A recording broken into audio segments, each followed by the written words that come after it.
One thing to be really careful about with press kits, though, is make sure that you remove items that are dated.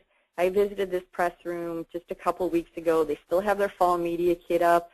If you would scroll down on that site, you would see that they have an announcement about a 2010 wine tour in their press kit. When your information is dated, if you leave that kind of material, people that visit your site are going to be concerned about the validity of your information. Nothing says we're not keeping up with the times than to have a dated press kit. So be very careful about that if you have those. It's no problem to archive them. Just make it very clear that the press kit isn't an archive and have your most fresh material in a place that's easy to find on your press kit page.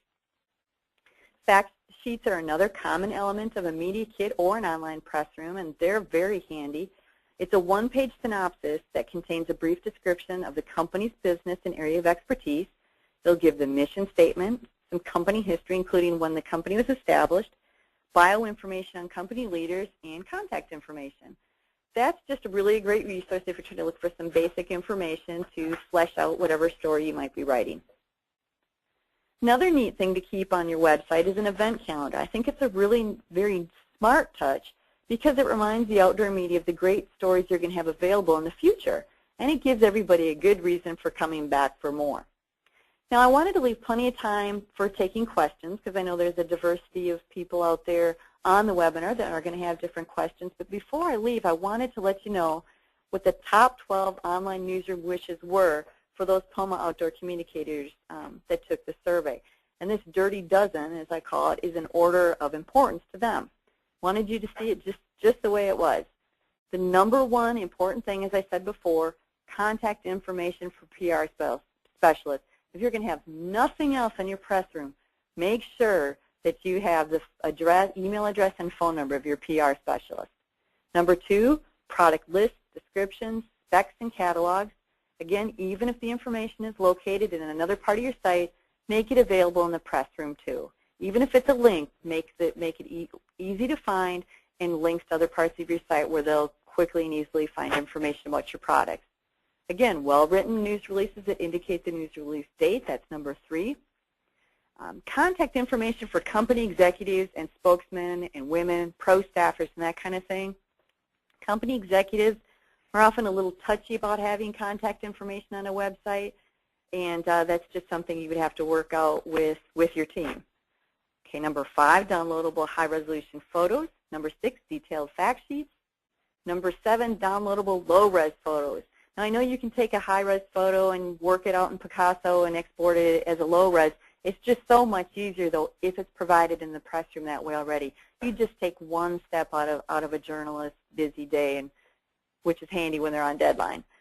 Media kits, number 8, information about the company, history, mission statement, etc. Number 10, MSRP. Number 11, event calendars. And number 12, suggested photo captions or captions that ID individuals in the photograph. Now, the trick with online newsrooms, to just sort of summarize something, is to really put yourself in the shoes of the outdoor media and use this as your guiding principle. How can I make it easier for them to cover my company, organization, product, service, or event? If you think in those terms, you're going to be tracking your success in no time. Now, at that, I'd love to go ahead and take any questions. Tammy, that was just fantastic. I think you've done a fabulous job there, and we really appreciate you doing that. Appreciate the time you've taken for all of us and for POMA. I have got a handful of good questions here, and I'll pass them along to you. Everyone, I am, if you can't tell, I'm brand new at moderating webinars, so there are a number of functions in front of me. The one I've got my hand on right now is the question and answer tab and the chat tab. If you want to ask a question in either of those, I guarantee you I will see it.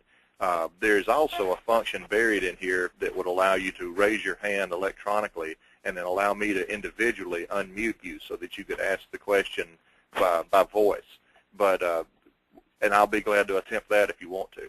But as far as right off the bat, I want to answer Brian Brincroft's question, same question that was posed by Richard Johnson and a few others.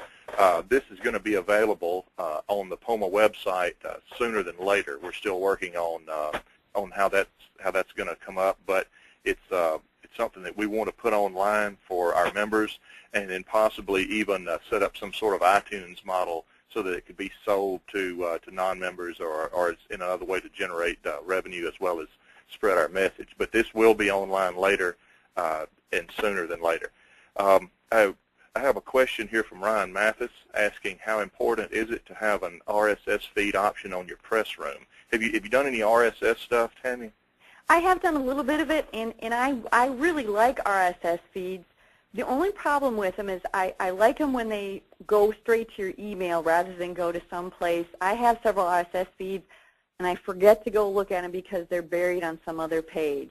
When they come right to my email, I can't help but notice them, and that is much more my preference, that updates about new press releases come to email instead of to another page on my Yahoo page. Good deal. Good deal. Had a question here from Lori Lee asking about the importance of company history inclusion in press rooms.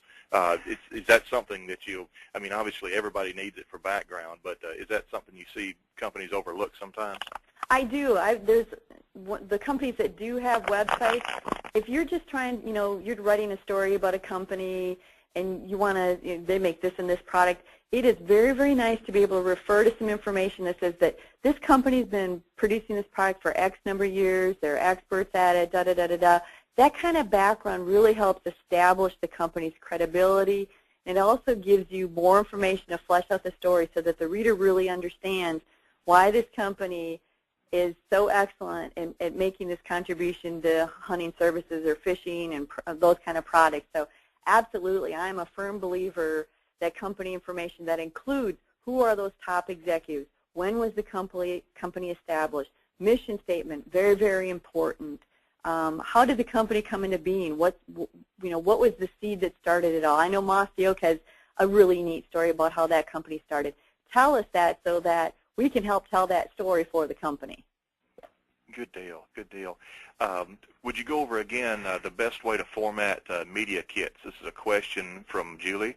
The best way to format media kits to link in the newsroom, whether it's PDFs or what have you. Well, I really, like I said, I am not a fan of putting things in PDF kits just because, you can hit the, select all and you can copy and paste from them.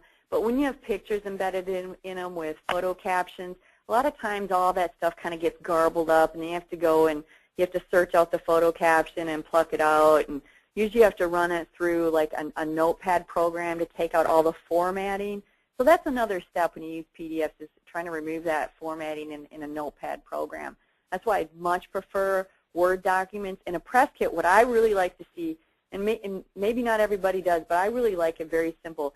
Give me stories and link to the photo gallery so I know which photo goes with which article. Provide photo captions within the Word docs where the stories are. If you have logos, let me know what logos should be used if you have a couple different companies or you have a couple different brands. Just make it abundantly clear in your press kit what things match up. That's really, really critical for me. And there's all kinds of neat things you can put in a press kit too, whether it's an event calendar. Of course, you'll want to have your basic stuff always. Your company history and the fact sheets about your company and products and catalogs. But ease of use is really, really important. Taking out steps for me to use those images and use those news releases is the most important thing you can do to help me tell your story. Good deal. Sometimes you see, this is a question from Cheryl Gallup, do outdoor writers typically care about accessibility to product videos, how to use product examples? Who uses those and who pulls those from the online newsrooms? Are those used by outdoor writers, or are those mainly picked up by content providers?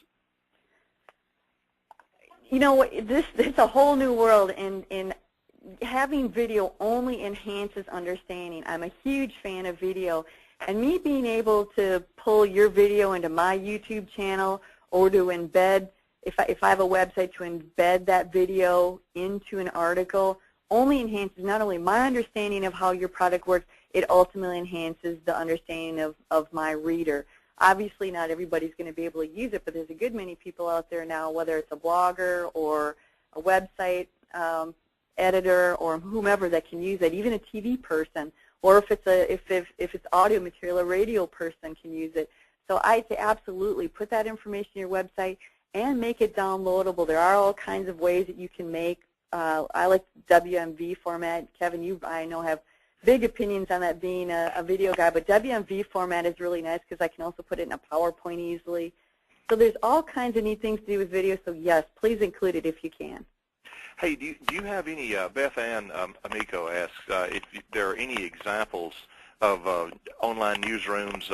In her case here, she asked successful freelance writers, but I think globally of online newsrooms that are especially good models to follow. Do any come to mind as being really outstanding? I really tried to stay, when I was doing this webinar, just because so many of us come from the outdoor industry, I wanted to stay away from using outdoor industry websites as an example, but a lot of the conservation organizations seem to do an excellent job of providing a wide variety of information, and so do the state tourism departments, and in some cases even some of the wildlife departments do a good job. I've always, and I'm probably, because I worked at National Wild Turkey Federation, I'm sure that it influences me, but I frequently find myself using their online news because I can easily download high-resolution photos.